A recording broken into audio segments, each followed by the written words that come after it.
Hello, everyone. Welcome back to the podcast. Your host, Caroline Offenstein here. And today we have the long-awaited German New Medicine podcast episode. I'm sure you guys are sick of me. Like the last couple of months, I feel like almost every time I've recorded, it has somehow come up. GNM has come up in some way, shape, or form. And so now we finally have Abigail here today to walk you guys through some of the basics and the awesome Instagram questions I received from symptoms that you guys are struggling with, and how can we approach some of these from a GNM perspective. So super, super excited. Thank you for being here today, Abigail. How are you doing? Well, thanks so much for having me. I'm really excited about this conversation. And yeah, hopefully it will be really helpful to a lot of people. Yes, definitely. And who are you? For anyone who Who am hasn't I? heard your podcast or hasn't found you on Instagram, can you give a little brief intro? Yeah, I'll try to keep this super brief, but essentially, I had a lot of health issues in my early 20s, a lot of chronic health issues that led me to the holistic realm. And so I tried, all sorts of modalities and detoxing supplements. I became an integrative health practitioner myself and worked with clients with functional medicine lab testing and such.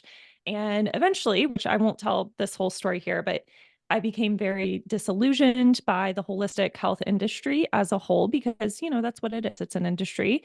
And I think it's a lot more similar to the conventional medicine industry than a lot of people realize, probably. So I started, on this journey of exploration, and I had so many questions that I felt like conventional medicine couldn't answer, but then also the holistic realm couldn't quite answer.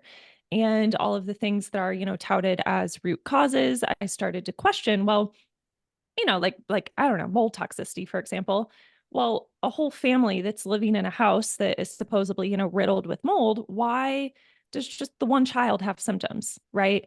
Or like just one or two people have symptoms? Like it didn't really make sense to me. Like, well, everyone should be experiencing the symptom if it's truly this bad toxic thing. So keeping it brief, that's essentially my story. Is I started getting more and more into the mind body realm and understanding like, oh, the experiences that we have in our life, like not just emotions, but the very real, like biological experiences that we go through have an impact on us physiologically. And that made so much sense to me. And at first it was this kind of generic application of it, I guess, or understanding of it. Like, oh yeah, bad stuff in your life, traumatic stuff in your life. Like I think everyone in the conventional world and in the holistic world they would all agree that yes, trauma is a huge factor that makes you way more likely to get diagnosed with some especially chronic issue later on, right? So I understood that there was that connection and I started to dive deeper into that. And again, asking more questions. Well, what is the mechanism of action that turns this traumatic event into a symptom? Why does one person that say someone loses a child, one person later develops chronic skin issues, another person maybe gut issues, another person perhaps a cancer diagnosis, and another person maybe no symptoms at all, right? So what accounts for those discrepancies? And then I found German New Medicine. I came across GNM, and it just kind of changed everything for me. It was like a million little light bulbs went off. Everything just fell into place. It was the framework that I had been missing to really giving me the framework for understanding how our body actually works and adapts, and how, a negative life experience, like, what we would think of as a trauma, actually translates into very specific symptoms in specific locations of the body. Yeah, I can relate to so much of what you said, like specifically how there are a lot of similarities between holistic medicine and Western medicine, or allopathic and naturopathic, however you want to think of it. And I don't know if I totally realized that until discovering GNM, but Freya Kellett, who has an awesome GNM Mm-hmm. Stories podcast that I would highly recommend to people listening, I think somewhere on her content, I found something that said, finally say goodbye to your supplement graveyard. Yeah. And I was like, oh shit, I have one of those Oh, yeah. because of working in the, holistic wellness space and with naturopaths for so many years, and probably spending thousands and thousands of dollars on different supplements that were supposed to, cure this or cure that. And it wasn't until recently and like reading that I thought, wait, yeah, there are kind of some similarities there. And that's super disheartening, I think, it was for me when I kind of made that parallel between the two. And it's like, well, what do you do now?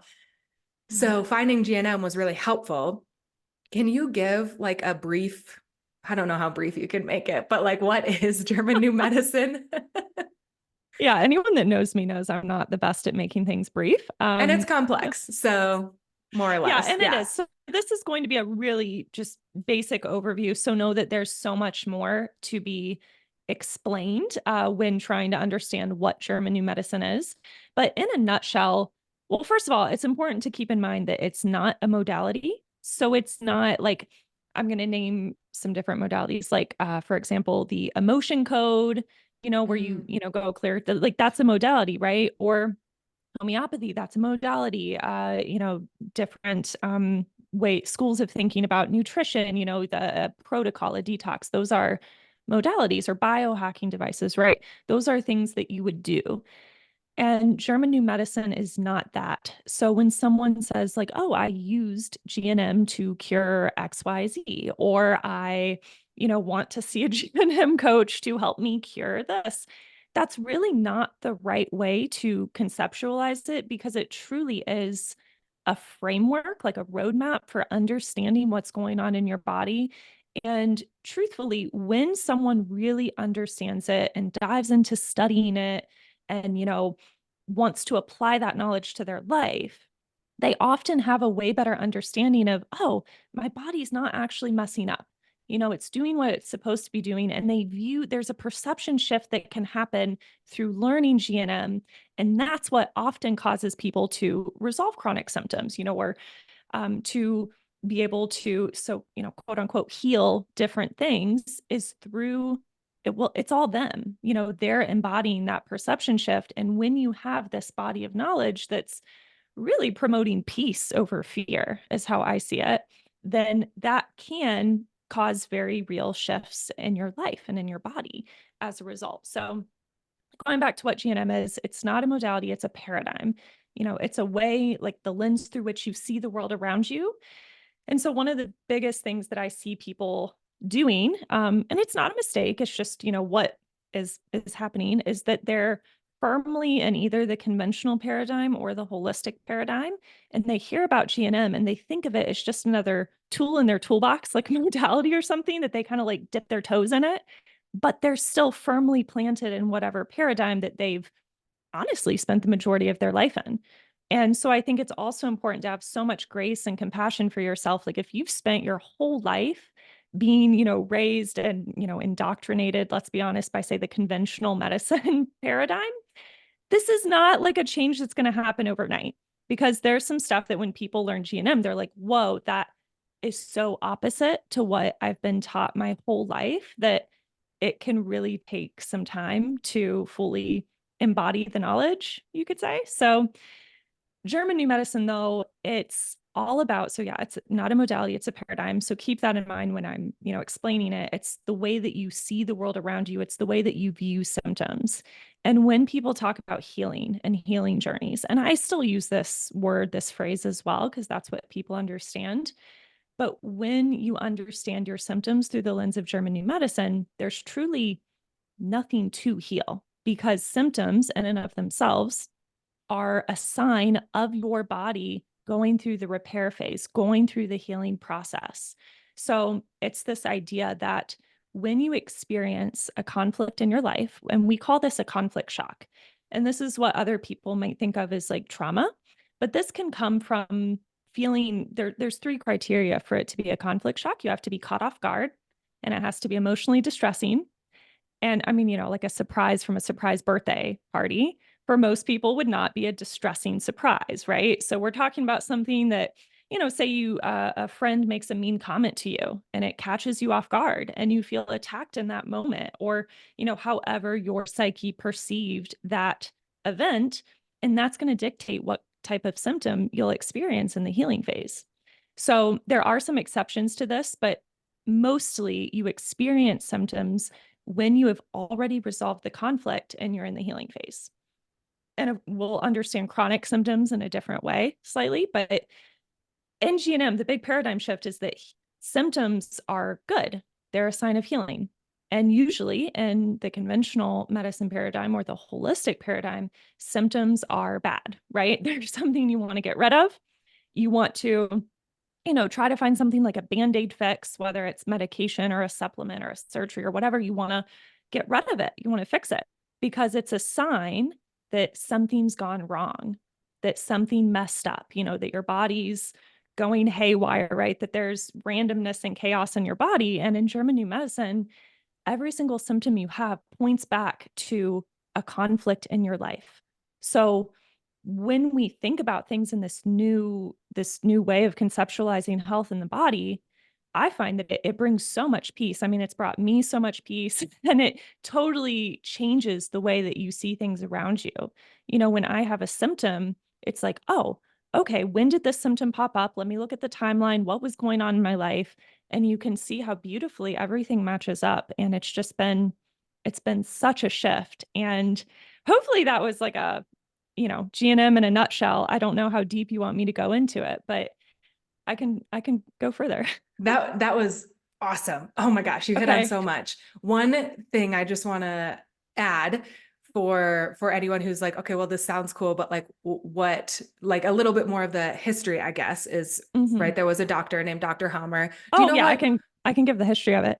Sure. Just like, yeah, brief, okay, yeah. like how, okay. because you pointed out, like symptoms are natural. They're a sign of healing and different symptoms correlate to different conflicts. So how do we know that? Okay. So yeah, that's a good point. I totally skipped over the story of Dr. Hammer, which is super important. So Dr. Hammer, Rietgerd Hammer, is the person who discovered essentially GNM. And he had a very traumatic event in his life. So he was a allopathic physician.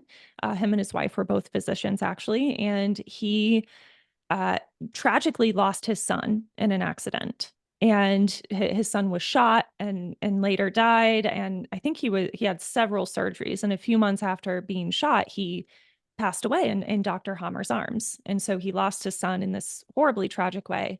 And I think it was like 2 or 3 months after that, he was diagnosed with testicular cancer. And, him and his wife were both very healthy, active people. He was, quite young and he was thinking, okay, wait a minute, like there's something going on here, like this is not random. He looked back at the event he had just been through and he's like, wait a minute, I think that this has something to do with losing my son in this tragic way. And so he was a very inquisitive guy. He was the type that would want to research stuff and was always asking questions. And so he started doing research in an oncology unit with men that specifically had testicular cancer. And so, through all of the case studies that he did, and a big component of this was actually reading the brain CT scans. And so he found that every single man that had this testicular cancer had a lesion, what we call like a Hammer focus in GNM lingo, but there was this lesion on the exact same spot of the brain in every single guy that had testicular cancer. So he's like, like there's a correlation between an impact in the brain and then the organ level in the body. And then the missing component, the psyche level, what was the type of conflict that they had suffered? So he starts talking to them and interviewing them. And it turns out that every single man that had testicular cancer had experienced a tragic sudden loss of a loved one, particularly. So he was like, whoa, like this is pretty big, right? And so then he did the same thing with women who had ovarian cancer. He started interviewing all of them, and they had also had a sudden tragic loss because, the conflict that would lead to ovarian cancer and testicular cancer are the same, right? For men and women. So anyway, he made this big discovery and he continued doing his research. And actually, over the course of his life, he did over 40,000 case studies. And at first, he thought it was just cancer. And so he, was doing this research primarily on cancer patients. But then he started to realize, wait a minute, what about other things that are not cancer, in allopathic terms, at least? And so he started, researching like every single symptom, from skin issues, digestive issues to behavioral issues, all sorts of things. And he found that there's a specific type of underlying conflict that goes along with each symptom out there that we experience. And this, I don't want to get too far into this because this can get a bit complex, but it relates to embryology so GNM is based on the science of embryology. And, when we develop as a fetus, the different tissue layers, it depends on, okay, like what layer of our tissue is being affected. There's endoderm, mesoderm, ectoderm. And so that will determine what happens during the course of what we would call like disease, and what happens in the active conflict phase and then the healing phase. And obviously we're in active conflict phase until the conflict is resolved. And then once the conflict is resolved, we go into healing phase. And that's usually when people freak out and like, oh, we have symptoms and this is bad, when their body is actually in the healing phase.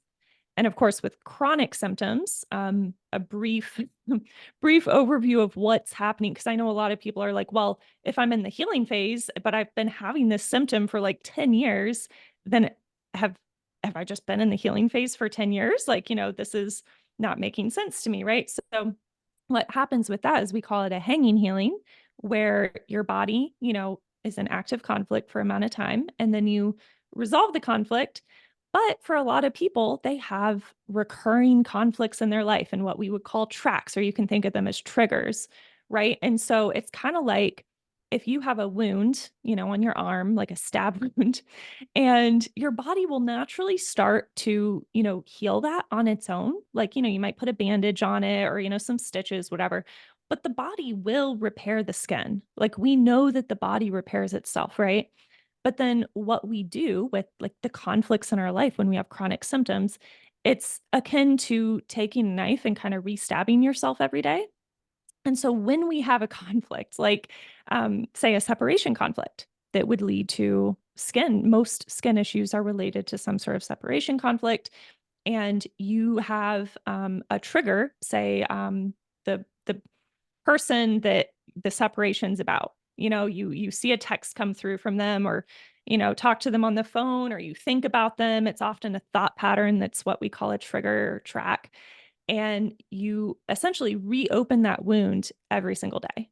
So when you're stepping on tracks, that's what's perpetuating the conflict and causing the healing phase to never be able to finish out, because you've maybe resolved the conflict initially, but then you keep having like the same type of conflict, or you keep stepping on tracks and getting like re-triggered, right?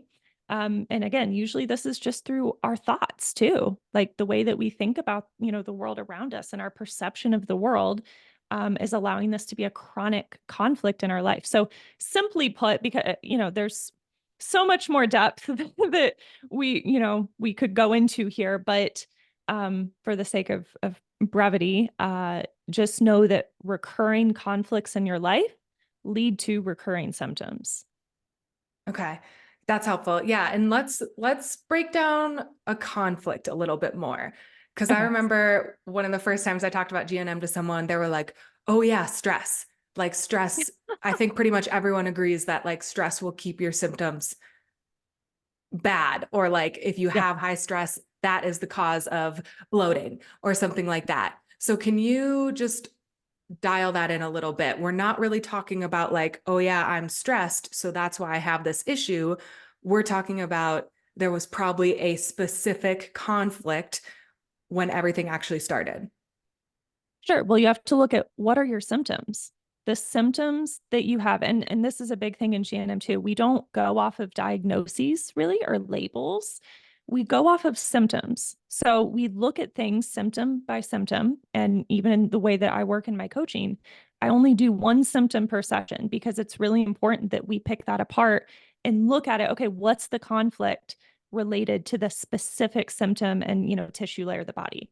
So that's, important to know. But hold on a minute. What? I just went very far.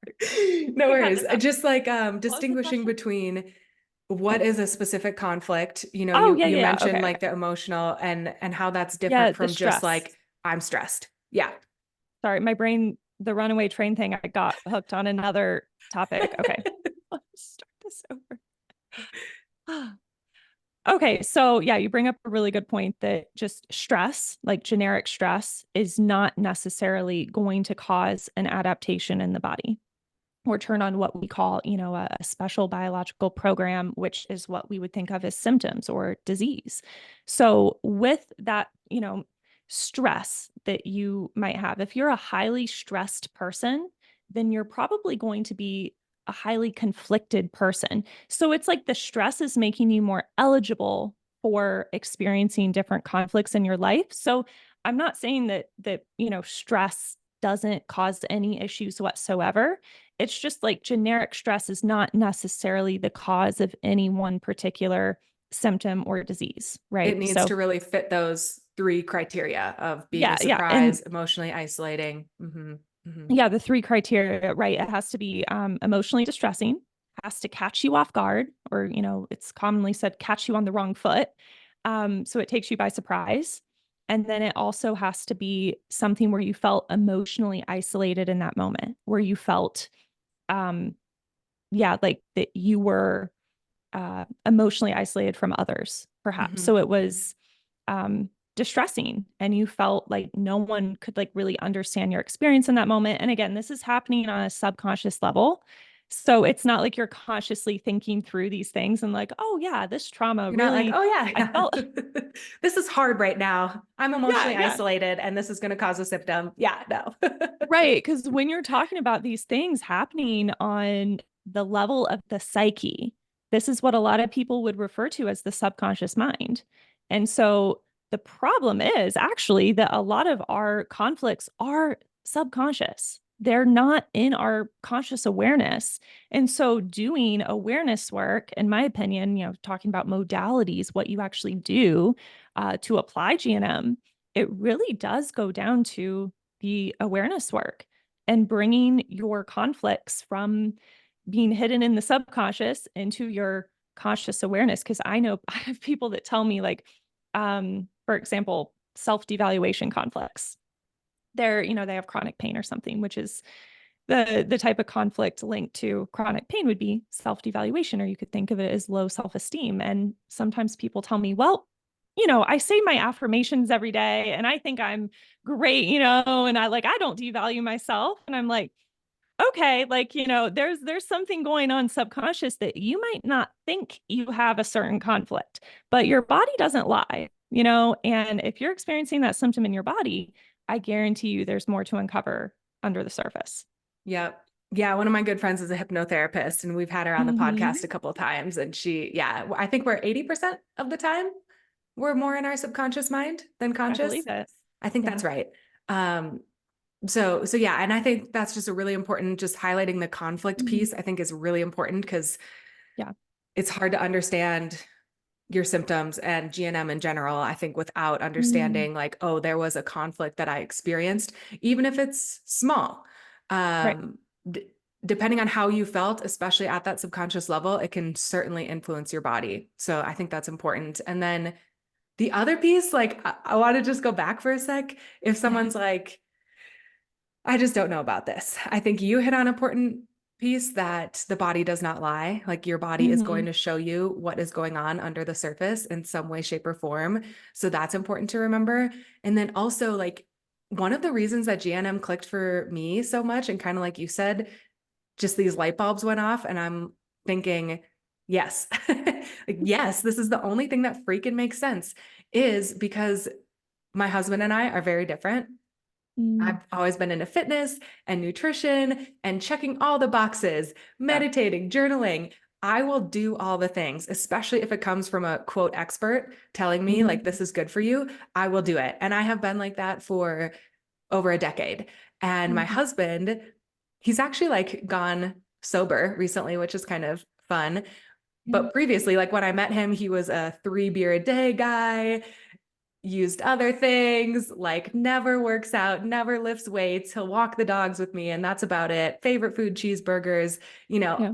all the things. He's Mhm. somehow but he's somehow super healthy. He has like never had a health issue as long as I've known him. He maintains a lean physique without a thought or a care in the world. And I'm the one who has had all these weird random health things come up, especially over the past couple of years. And so finding GNM, I'm like, wow, this is the only paradigm, right? And Yeah. that exists that I've ever found that actually explains like why there are differences, why symptoms show up in different people in different places of the body at different times in their life.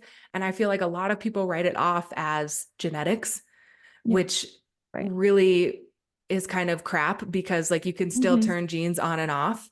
Yeah. A lot of people in the natural space say, oh, well, they'll say like diet or circadian rhythm or, fasting, or like they'll Yeah. throw some other type of, like you said, modality label on it. And I feel like GNM is the only thing that actually takes it a level deeper because my husband is like never stressed. He never lets conflicts stick with him. He'll experience ups and downs, but I mean, seriously, he's like a unicorn. I've never met anyone who can so Like a quickly, unicorn. I mean, seriously, he'll be like, X, Y, and Z sucks. Like, I'm so pissed that this happened today. But then he will like immediately within 1 minute be able to turn it around and Yeah. like find a point of gratitude or something. Whereas I don't do that as well. But it's so cool to like see that and not turn it into, a pity party or victimhood or whatever, but to just Yeah. finally see a paradigm that's like, oh, wow, this could actually explain a lot in my life. Mm. And I think that's a huge pro, but I will follow that up with kind of the con being what you were getting to. And what I think we should talk about next is, but how do you apply it? Subconscious Yeah. work is not something you cannot tick a box for subconscious Yeah. work. Doing Yeah. affirmations once in a while doesn't work.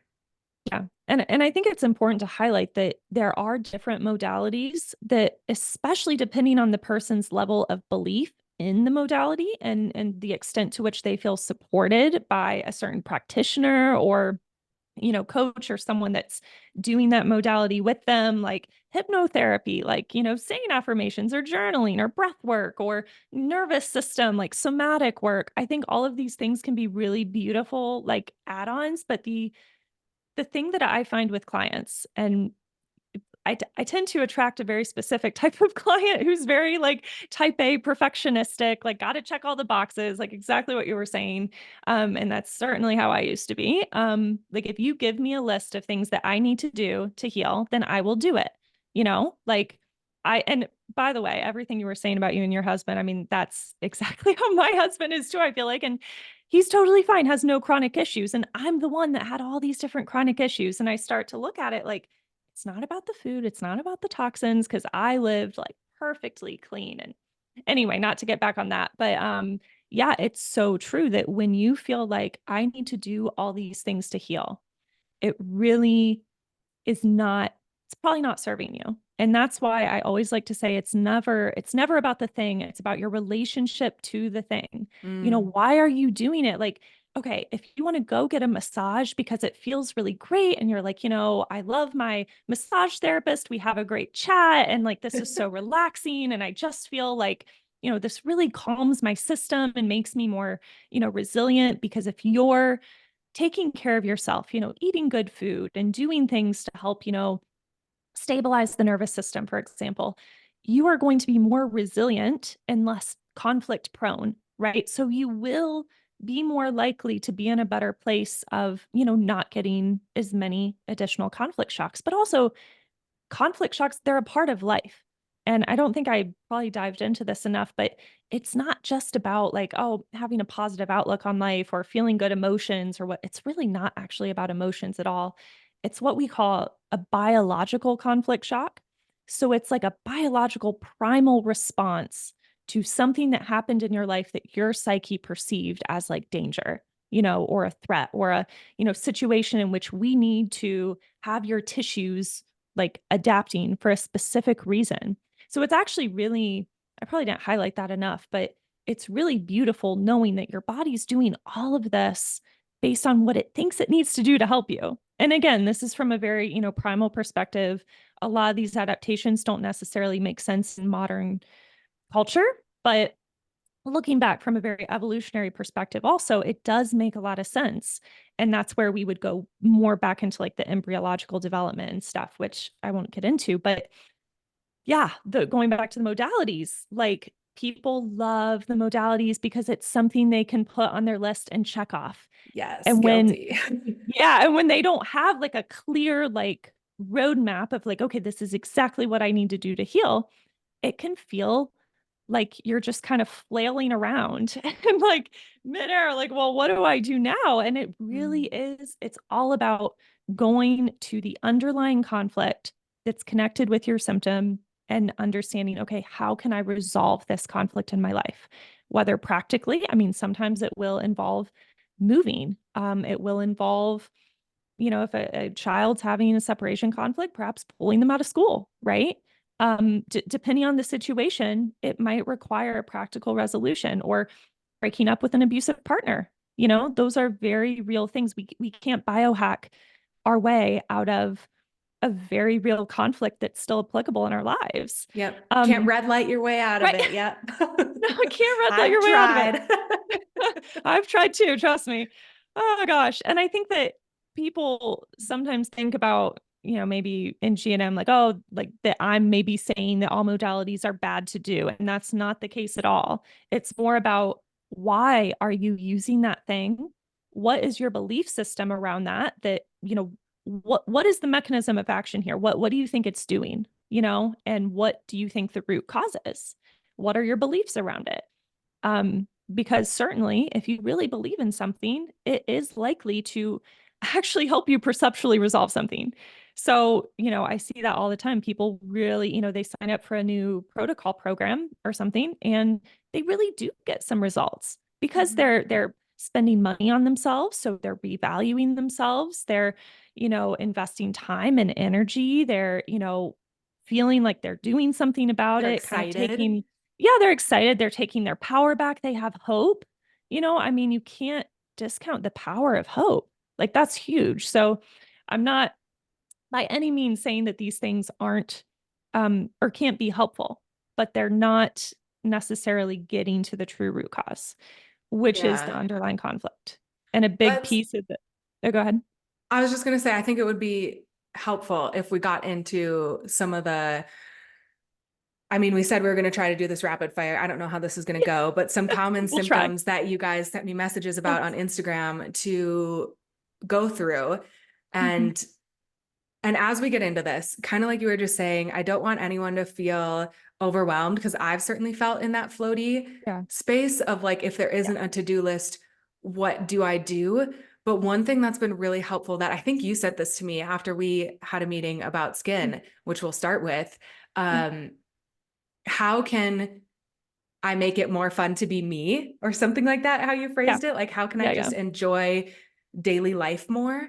And when I get frustrated, because I have not totally resolved my skin issues, I'm working on it, or I'm allowing it to resolve, I should maybe say.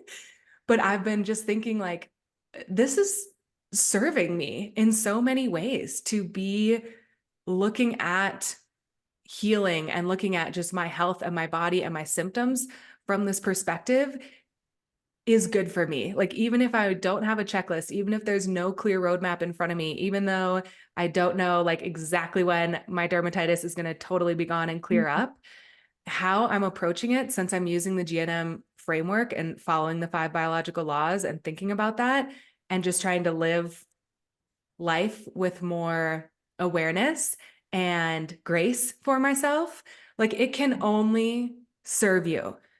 Whereas Absolutely. Western medicine, I don't necessarily know if that's always going to serve you to just go get a prescription, probably honestly not. But same thing as like working with a naturopath. I did that first for my skin. And what did I get from that? I spent like thousands of dollars, honestly, because the first supplement pack she sent me was like over $500. And I'm like, what the hell? You just spend a ton of money when you work with a naturopath. You usually have to be restrictive in some way, shape, or form. And does that work really well for some people? Yes, totally. Like you were saying. Yeah. But I don't know if that is necessarily going to serve you long term. It might fix the quote problem Mhm. or symptom in GNM cases. But when you're actually looking at your health and your body from this paradigm, I don't think it could ever hurt you as long as you're honoring, you know, like your intuition. Of course, if you need to go see a doctor, go see a freaking doctor. Mhm. Like, Yeah. trust yourself with that. It's not excluding doctors in any way, shape, or form, but Mhm. you're only going to like improve your mindset and your relationship with your body, in my perspective, which I think is just like anytime I've been getting frustrated lately, I think, hey, I'm like, honestly, I don't think I've ever been more aware of my thoughts or my unconscious patterns than I Yeah. have because of the skin issue I'm dealing with. And if that's not a lifelong benefit, like, I don't know what is. Yeah, for sure. And, I often tell clients this too. If I had a magic pill that I could give you that would just solve your issues, right? And take away all your symptoms, I would be doing you a huge disservice by doing that because your symptoms are an oracle. They're a message from your body, right? From your higher self, you could say, about the unresolved conflicts in your life. And, when you're working on resolving those conflicts, just like the thing you brought up, you're improving the experience of what it's like to be you in every area of your life. And this is a phrase from one of my mentors, Dr. Melissa Sell, and she says this all the time. When you're improving the experience of what it's like to be you in every area of your life, you can't help but be downgrading and resolving those underlying conflicts. And it's all about improving your life experience, having more fun out of life, getting more of what you want out of life, right? And so when we're working on this, the conflicts are like a flashlight shining a light on the areas of our, mental house that we need to clean up a bit, you know, because everything that we experience in terms of biological conflict shocks, it's coming from our perception because everyone's unique. And, you brought up genetics earlier. And I always like to say, I actually do believe in genetics in a certain way, not at all in the conventional understanding, but genetics do apply because guess what? How you were raised, your parents, your school, your friends, your family, all of it, everything that you were taking in your reality when you were, young. I mean, even from the time you were in utero, has been shaping your perception, has been making you who you are, your beliefs, your values, the meanings you attach to things, right? Like that's everything. And that's genetic. I mean, that's in a sense, right? Because we pass down to our children, what have we inherited from our parents? Beliefs, right? That's a huge one. Beliefs and how you talk about things. I mean, have you ever been to a family gathering and they sit around talking about, oh, well, that's just what it means to get older and, all these aches and pains. And yep, like, listen here, little Abigail, this is what happens when you age, your body falls apart. I mean, that was my experience. So what's that doing to your belief system and the way that you're being programmed? Like, Mm-hmm. literally think of it as like we're little computers that have been programmed to see the world in a certain way. And our perception, which is, unique as our fingerprint of the world around us, is what will cause me to experience a conflict as indigestible and lead to gut issues. But you might experience the same situation as some sort of separation conflict. Like either I want to separate from someone or I do not want to separate from someone. I want to draw them close, and that because of your unique perception of the world, that's your kind of go-to conflict that you experience, right? So that's, I mean, talking about bio-individuality, it's because of our perceptions. And when we talk about genetics, it's the same thing. You didn't inherit maybe, this condition like in the way that we're currently thinking of genetics, like, oh yeah, it's just you know, in your genes, right? But because you mentioned that's kind of been already debunked by like the epigenetics whole field of study. Mm-hmm. But what have we inherited from our parents, grandparents, and our, entire culture in which we were raised? Mm-hmm. Yeah. Yeah. Good point. All right. So let's get into, I mean, you mentioned separation conflict. So let's start Mhm. with skin. Yeah. I had a lot of questions about skin issues. Mhm. And specifically, some things that were mentioned were eczema, Yeah. dermatitis, or like some sort of itchy rash. And I Mhm. believe that's a different conflict from acne, Correct. right? And so those were Yep. kind of the two main fields of skin issues that came up. Can you just describe the conflict associated with those? And we can always use me Mhm. as an example too. Yeah. So for the first three that you mentioned, like dermatitis, eczema, itchy, anytime you hear the symptoms that involve itchiness, swelling, inflammation, redness, like the flakiness, whatever, that's going to be indicative of either a hanging healing, right, or being in the healing phase of a separation conflict. And so the separation conflicts affect the epidermis, which is the outermost layer of our skin. And so again, this is going to be your, some version, some flavor of a separation conflict. And of course, where the rash is located on the body and what side of the body it's on can tell you more about the specific type of conflict and who the conflict involved, which, gets into handedness, and we won't, dive into all of that. But that's a very different type of conflict than the conflict that would lead to acne. Because when we're talking about acne, and this would also be like melanomas would be in this category too, we're talking about attack conflicts. So when you felt attacked, and you can actually think of it like a pimple is like a little shield that's kind of growing to like create more barrier between you and the outer world and the perceived attack, right? I mean, sometimes this can be physical, but often this is a perceived, like a perceptual attack. So I actually did one time, I was having my husband kind of like massage my lower back, and he accidentally pressed like way too hard.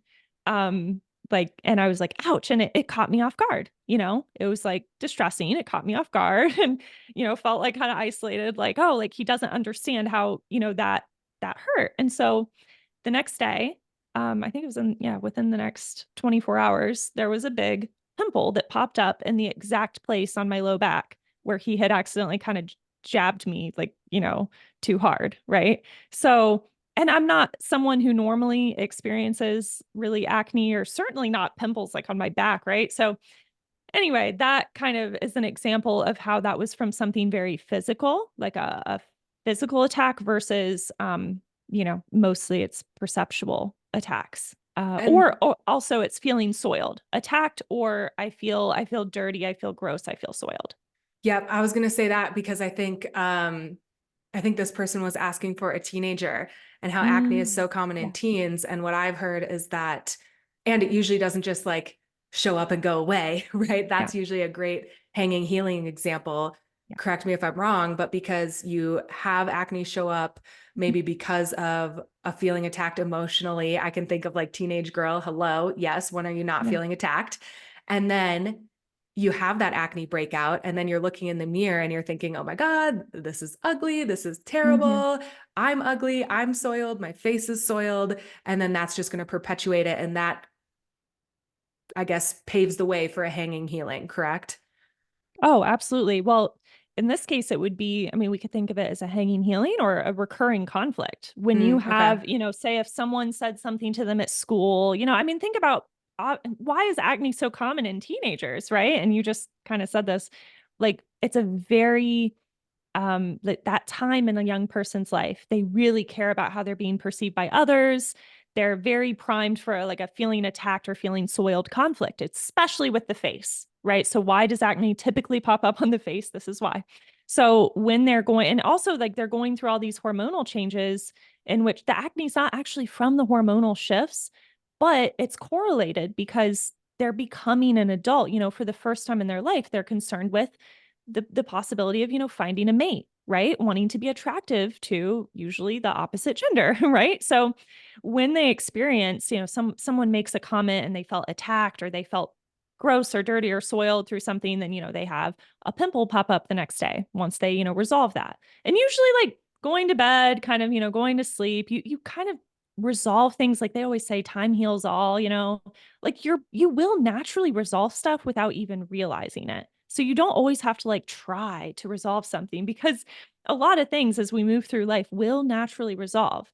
But this is where something becomes chronic, like with acne, is that the symptom of the healing phase that that that had been resolved, right? So, the pimple pops out, like gross, like the pus, whatever. Well, then guess what they usually do? They usually devalue them, or sorry, not devalue themselves, but they feel soiled, right? In terms of that blemish on their face. So they're feeling soiled by themselves, or they're feeling attacked by themselves. And think about what they physically do. They squeeze it.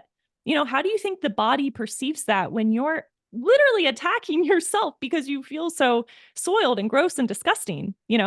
So that's a perfect example of how then that one, and then you have one that goes in the healing phase from that incident, and then it just spreads and multiplies, right? And I know Dr. Hammer's like cure for acne that he always told parents of teenagers, take them out in the woods for 2 weeks and don't let them have any access to a mirror or like I a love that. phone camera or whatever. Like just literally take them out and don't let them see themselves, because you have to break the cycle. And what about so what about like a dermatitis or an eczema or a rash? Mm-hmm. What's an example? Could that be perpetuated by feeling soiled? Or like if there was a separation conflict and then it's either coming back or it's not resolving, what would be an example of that?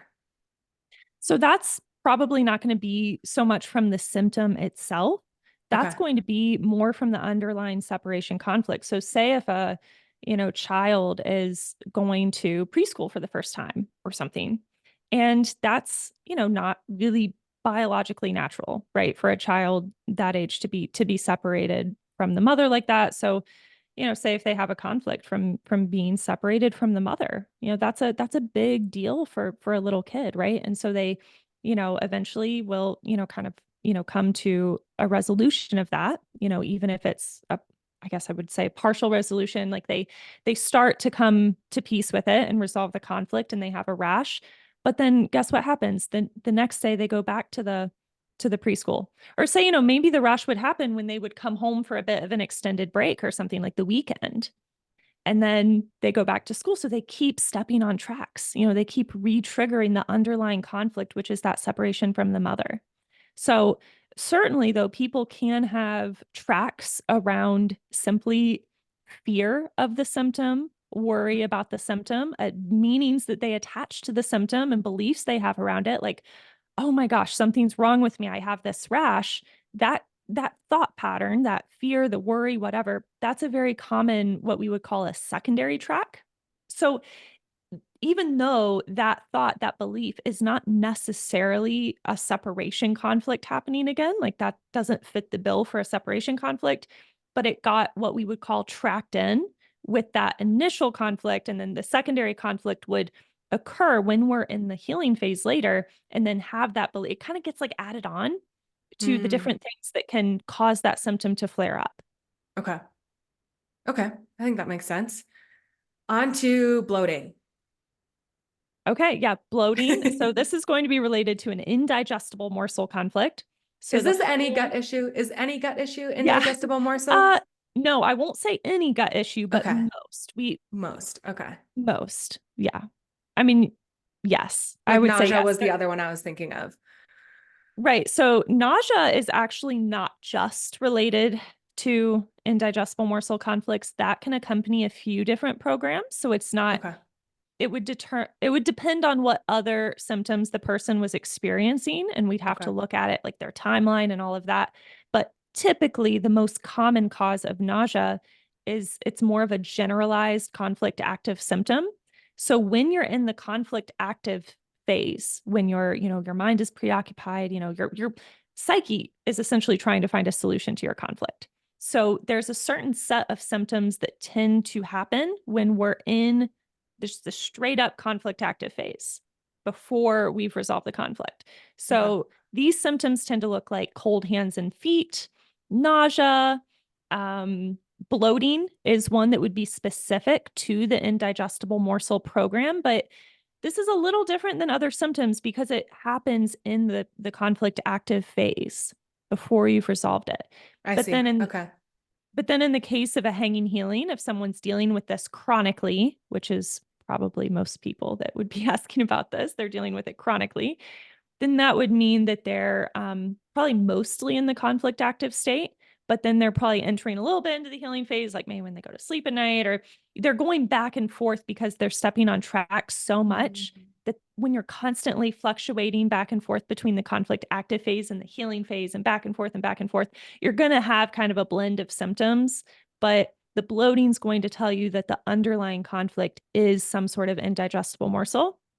And actually, the biological purpose of the gas is that it's trying to expand the digestive tract in order to allow you to move that morsel through, to move the morsel forward.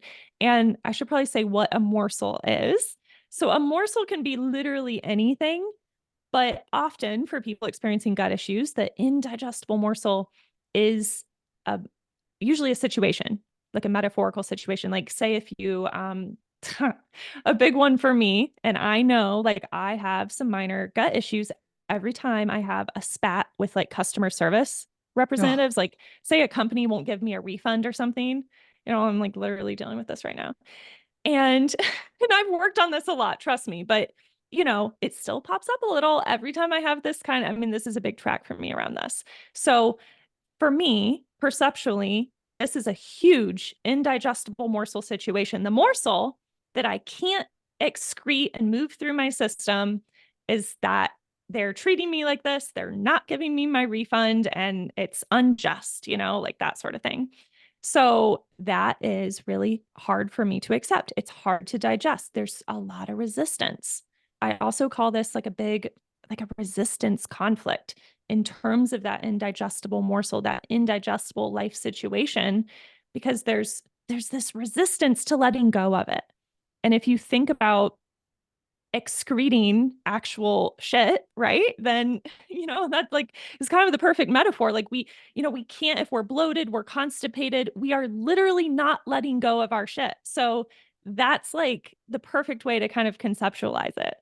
Yeah. And this one, I just feel like, gosh, in my nutrition coaching days, people always complain about bloating. I wish I would have known this. Yeah.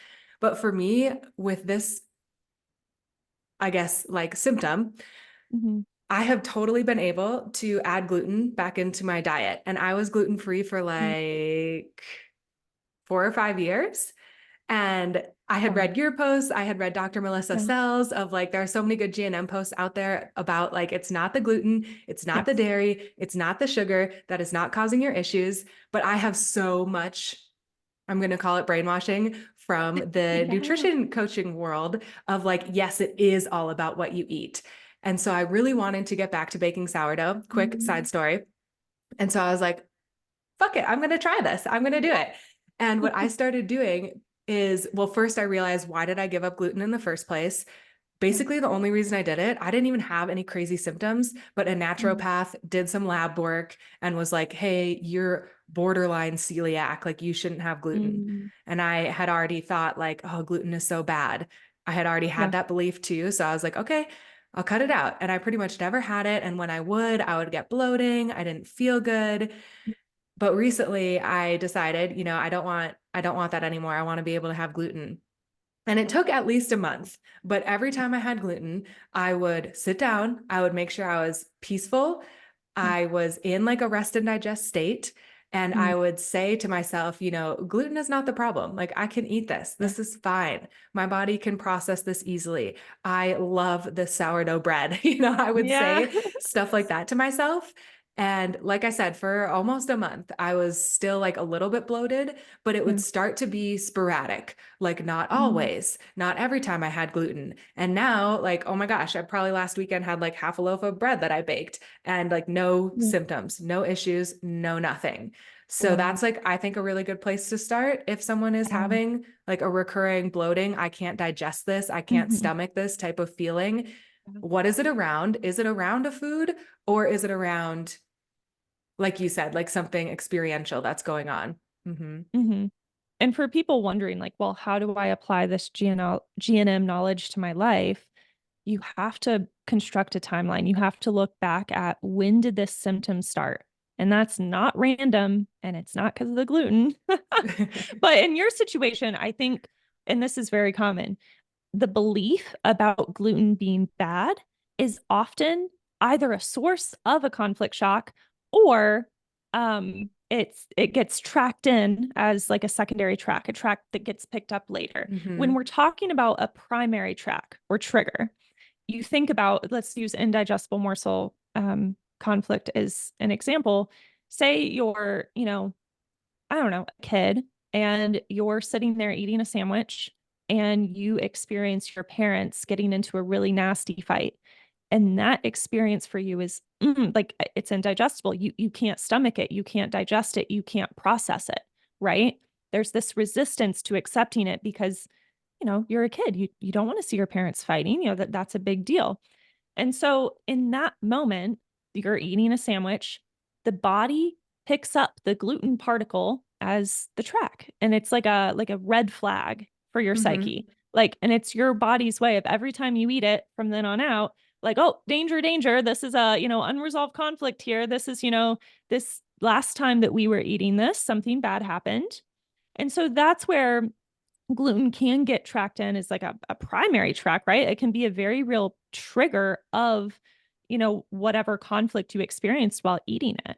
And that's the same thing with any track, like with allergies, for example, or food and intolerances or allergies of any sort. You have to look at, okay, what's the symptom though? Because people have allergies that lead to anaphylactic reactions, that lead to rashes, that lead to eye issues. The eye gets all swollen or itchy or whatever. It could lead to digestive issues. It could lead to joint pain.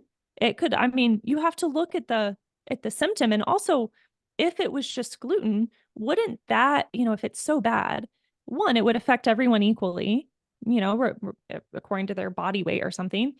And also it would cause the same symptom in everyone, right? So why, Mm-hmm. why are there all these different symptoms with so-called allergies and That's like intolerances? dairy for sure. Like everyone who's Yeah, quote dairy intolerant has like different symptoms. Yeah, that's a right. yeah. Mm-hmm. And why dairy and gluten? Because they're two of the most like common food groups, Yeah.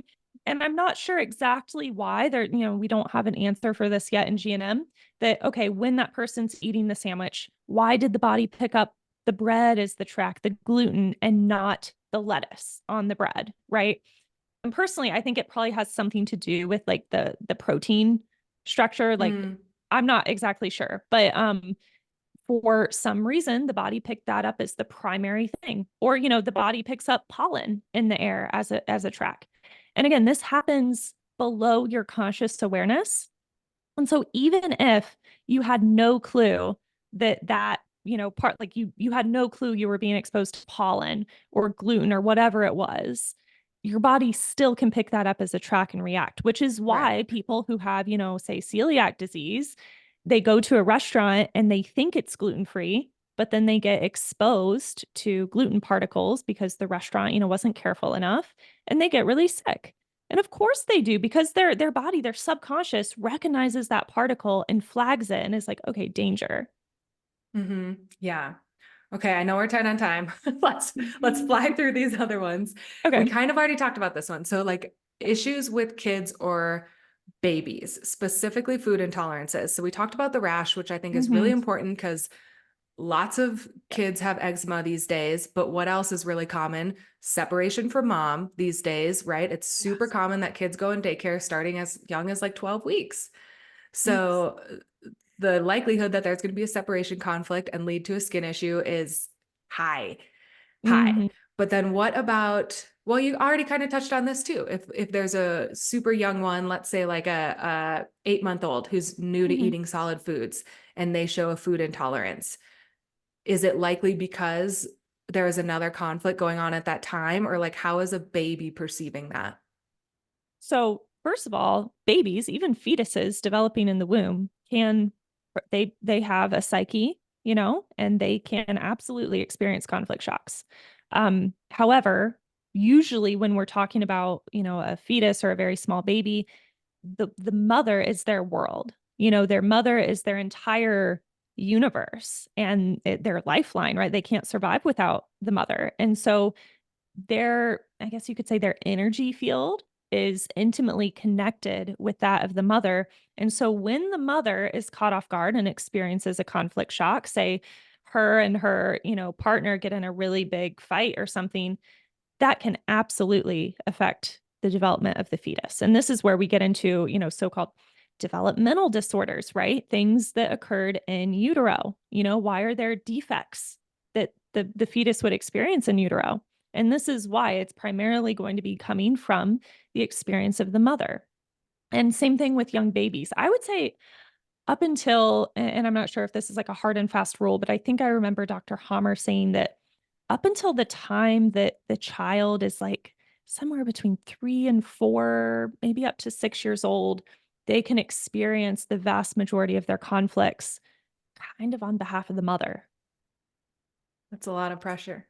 Yeah, yeah, but this should not be taken as like an opportunity to, devalue Blame. yourself, Yeah. right? But think, okay, how can I become more resilient to conflict shocks? How can I improve my relationship with myself and others, and how I'm seeing the world around me? Because I can tell you for sure that the child that's going to be set up to experience the most conflict shocks is going to be coming from the mother who is anxious about everything in the world around her, who has all these fears, the perfectionism, oh no, if I don't, do everything perfectly, then this is going to, be a big deal. And like, that's, that's someone that's going to be highly conflicted, and it depends on, but this can be in the conventional realm too, afraid of viruses, right? Afraid of germs, afraid of everything. Same in the holistic realm.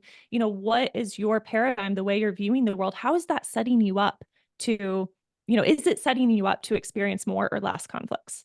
Yeah. Oh, gosh.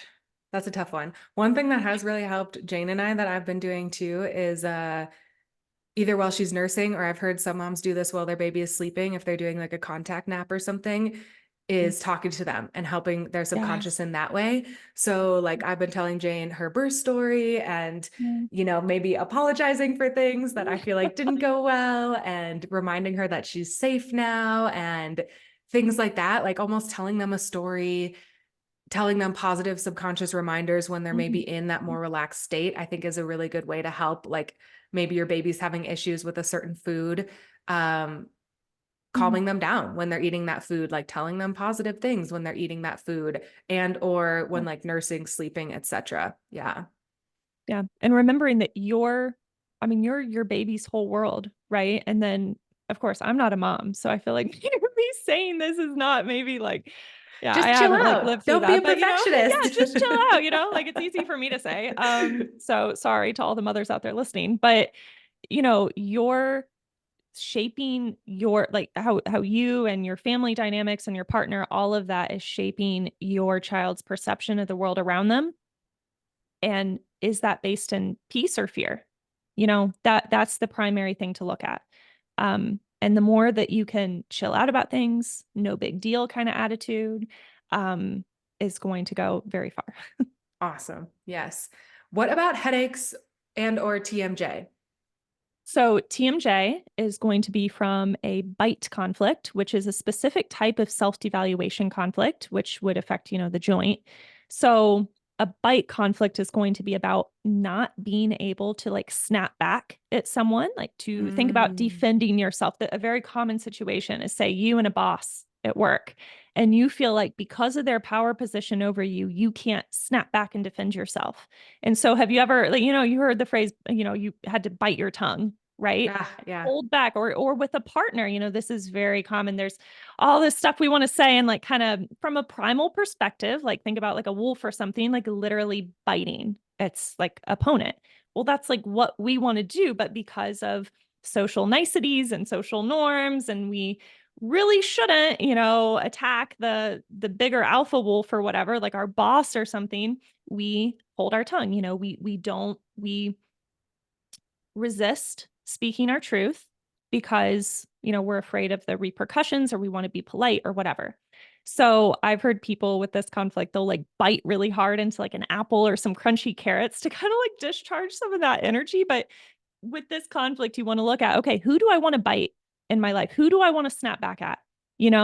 Who's the person that I really want to speak my mind to? That's where I would look for that. And I think you hit on a really important piece that I wanted to highlight earlier is that a conflict is that split energy, like I've heard you Yeah. call it. Yes. So if anyone is like, well, I don't know if that really rings true or that, what's really helped me determine conflicts is when I felt a certain way, but I didn't want to. Like when there's Mm-hmm. almost shame Yes. associated with it, or like, well, I feel this way, but shit, like I I can't shouldn't. express it or I shouldn't express Yeah. it.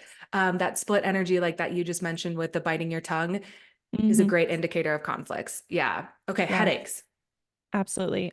So headaches, if someone came to me and their only symptom was headaches, that's going to be tough because it's a very generalized healing phase symptom. So I will say that, which this is maybe going too far, but kind of dull pressure headaches are going to be more in the first part of the healing phase. And then the sharp stabbing headaches are going to happen in the latter part of the healing phase. So there are some things like based on the type of pain, the location, there are some ways that we can kind of determine what program's running, especially what other symptoms you're experiencing, and then looking at the timeline. It's like we have to play detective. We have to look at the clues and figure out, okay, what's going on here. But yeah, headaches are a pretty generalized symptom of the healing phase that can accompany pretty much any program because of the adaptation that's occurring on the brain level. There's this edema that has to be squeezed out during the healing phase because of the impact that it makes in the brain. So I won't get into that, but know that it's a very general sign that you're in a healing phase of some sort. I will say that with migraines specifically, there is a conflict that tends to go with that, which is a powerlessness conflict, feeling like I'm powerless to change my situation. Like kind of my hands are tied kind of thing.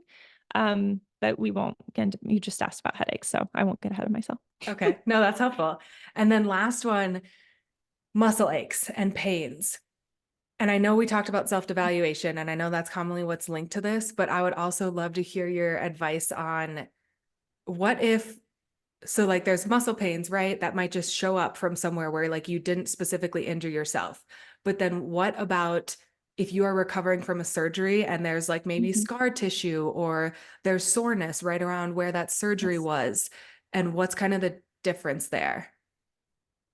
Okay, so when we're looking at self-evaluation conflicts, we're looking at tissue adaptations that, especially if this is a hanging healing and this has been going on, for a while, there's going to be tissue adaptations occurring, some cell loss, cell loss, cell buildup, cell the the body's breaking down that tissue in order to, like, the biological purpose is to rebuild it as stronger than before. So when we have this breakdown buildup, it's kind of weakening the tissue over time if you're not really going into resolution. If you're staying primarily in the active state, which is the cell breakdown, there's like cell necrosis, right? So your tissue is weakened. It's in a weakened state.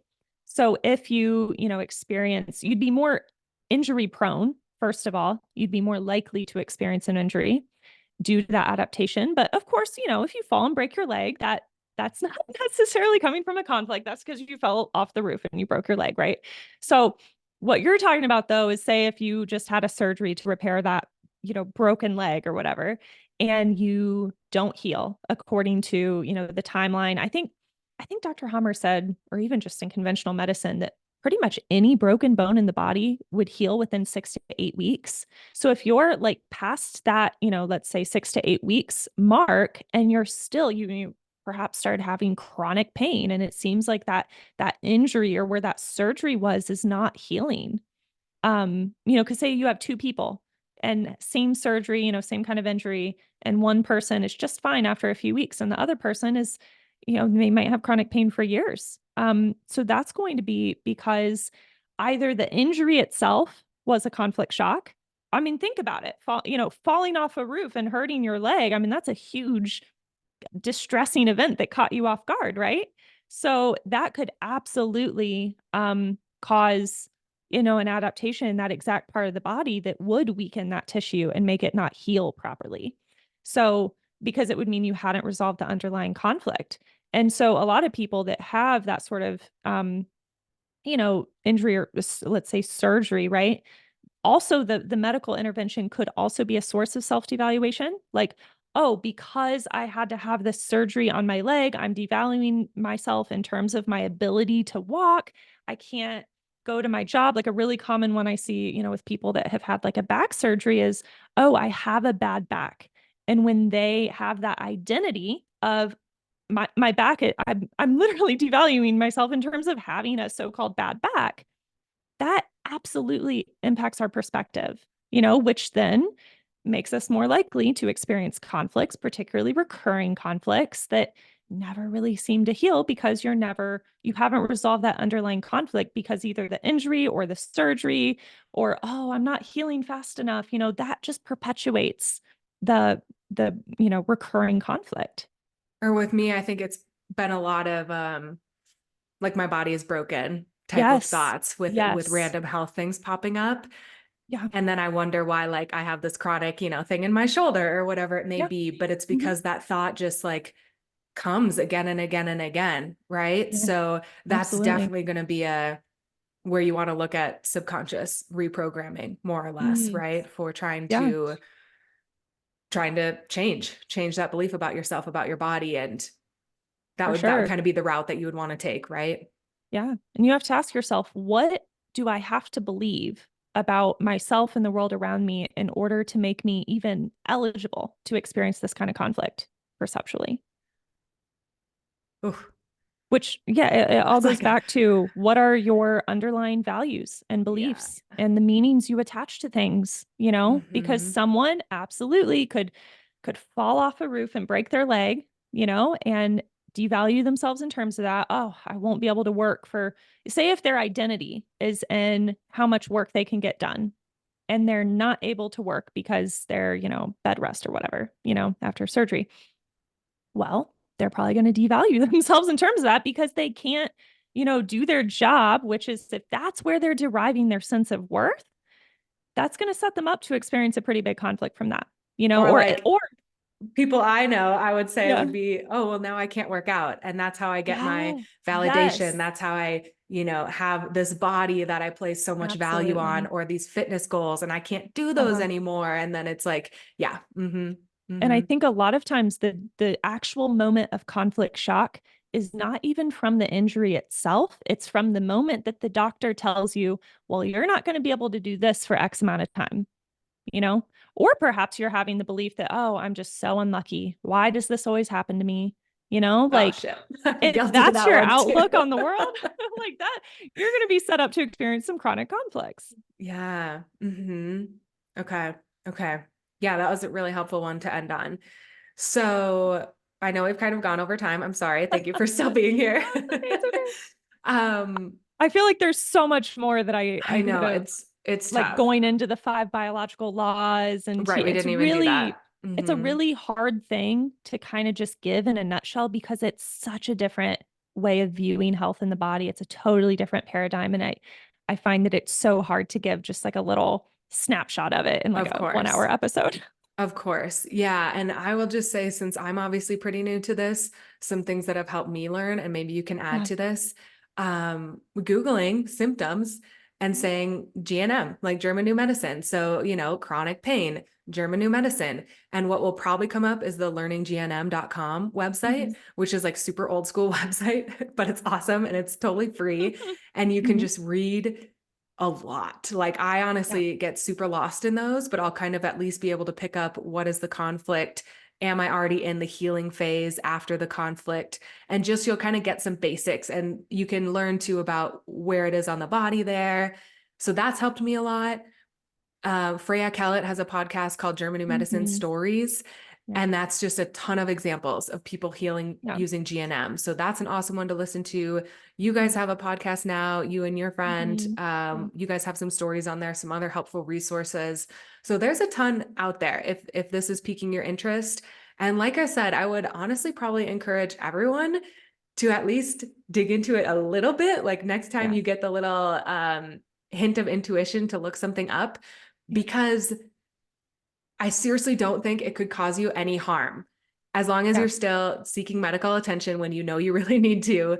Mhm. But if it's something that's chronic specifically, like I think looking at it from a GNM perspective is only going to improve your life your joy, like how you see the world. That's at least what I've been taking away. Well, I haven't like quote Mhm.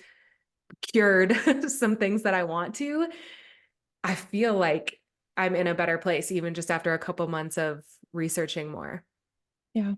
And it's really about becoming a different version of you, which is why there's Mm-hmm. no quick fix. And of course, some people have this huge aha moment that can drastically shift their perception in a very short amount of time. And so there are stories of people who have resolved things rather quickly. And of course, Freya's podcast is excellent. So many great stories.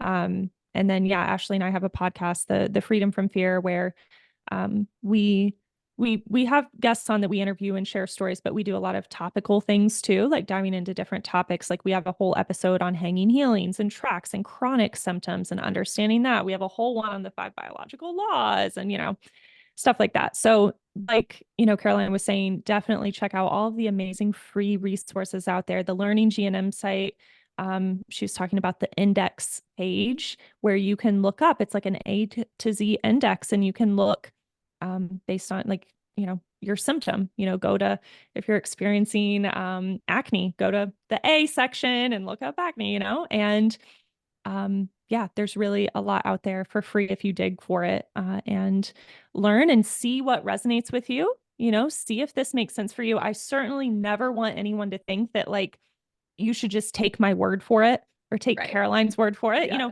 You have to have a personal experience with this and it has to make sense for you. And I always say, like, question everything.